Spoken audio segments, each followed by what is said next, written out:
ఇప్పుడు స్త్రీల కూడిక అక్కడ జరుగుతూ ఉన్నది. అయితే రాయరత్నం గారు సార్ నా దగ్గర సేవకుల కూడిక ఏర్పాటు చేసుకుంటా అన్నందుకు ఇక్కడికి మార్చడం జరిగింది. దీనివల్ల ఏమి ప్రయోజనం అంటే ఆయన హృదయంలో ఉన్న సంతోషం. ఎప్పుడైతే ఈ ల్యాండ్ ఆయన కొనుక్కోగలిగిండో, ఆయన పేరు మీద రిజిస్టర్ అయినప్పుడే ఏమన్నాడు, ఇక్కడ సేవకుల కూడిక ఏర్పాటు చేస్తా అన్నాడు. అప్పుడు వీలు కాలేదు, అందువల్ల ఈ నెల వీలైంది, ఏర్పాటు చేశాను. వీళ్ళారా మనమందరం కూడా ఈ విధంగా కలుసుకొని సంతోషపడి దేవుని స్తుతించి మనము ఒకరినొకరం బలపరుచుకోవడం చాలా అవసరం. ఈ కూడికలు అటువంటి వాటికి ఉపయోగపడతాయి. కాబట్టి మనమందరం కూడా ఆ విధంగా కూడికలను ఏర్పాటు చేస్తే బాగుంటుంది.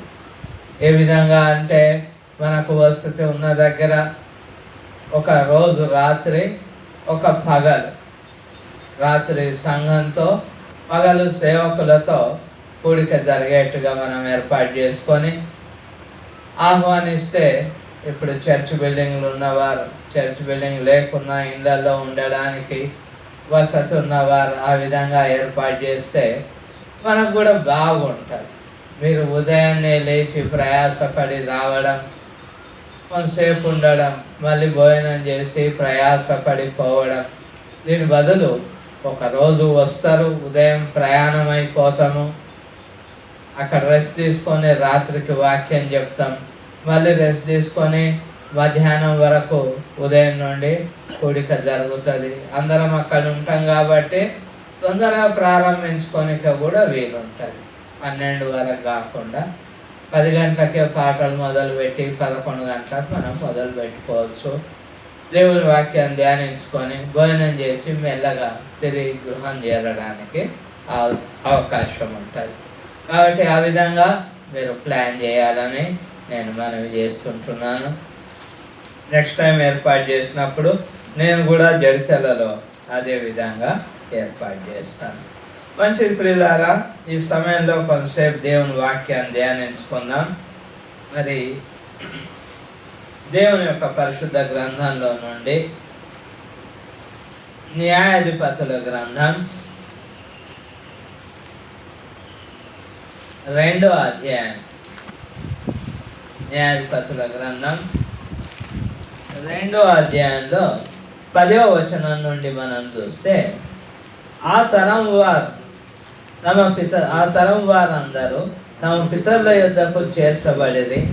వారి తర్వాత యెహోవానైనను ఆయన ఇశ్రాయేలు కొరకు చేసిన కార్యమునైనను ఎరుగని తరం ఒకటి పుట్టగా, ఇశ్రాయేలీయులు యెహోవా కన్నుల ఎదుట కీడు చేసి ఐగుప్తు దేశంలో నుండి వారిని రప్పించిన తమ పితరుల దేవుడైన యెహోవాను విసర్జించి బయలు దేవతలను పూజించి తమ చుట్టూ నుండి జనుల దేవతలలో ఇతర దేవతలను అనుసరించి వాటికి నమస్కరించి యెహోవాకు కోపం పుట్టించిరి. వీళ్ళారా, దేవుడు మొట్టమొదటనే ఏం చెప్పిండంటే, అక్కడ ఉన్న కనాన్లో 7 జాతుల వారు ఉన్నారు. వారందరినీ మీరు అక్కడికి వెళ్ళిన తర్వాత అక్కడి నుండి వెళ్ళగొట్టాలా. ఎందుకొరకు అంటే, వారిని చూసి మీరు నేర్చుకుంటారు. కాబట్టి వారి దూరంగా ఉండాలా. అయితే ఇశ్రాయేలీ కొంతమందిని ఉండనిచ్చిండ్రు.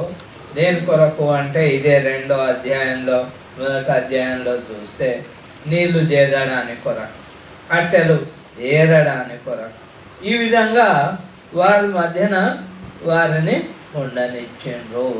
ఇక్కడ 1వ అధ్యాయంలో చూస్తే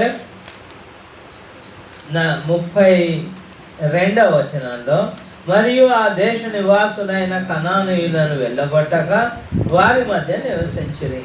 నఫ్తాలీయులు బేతమెషు వారిని, బేతనాతు వారిని వెళ్ళగొట్టలేదు, కానీ బేతమెషు నివాసుల చేతను వేతనాతు నివాసుల చేతను వెట్టి పనులు చేయించుకునేది. ఇక్కడ పై భాగంలో చూస్తే జెబును ఇల్లు ఏం చేసిందనంటే వారు కూడా వెట్టి పనులు చేయడానికి వారిని ఉంచుకున్నారు. అంటే వెట్టి పనులు అని అంటే జీతం ఉండదు. ఇంత భోజనం పడేస్తే ఎప్పుడైనా భోజనం తినాలి, చెప్పిన పని చేయాలి, అంటే దాసులు, బానిసలు.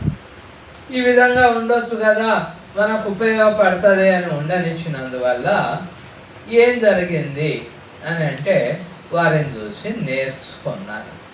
ఇంకొక సమస్య ఏంది అని అంటే యెహోవాను ఎరగని కొత్త తరం.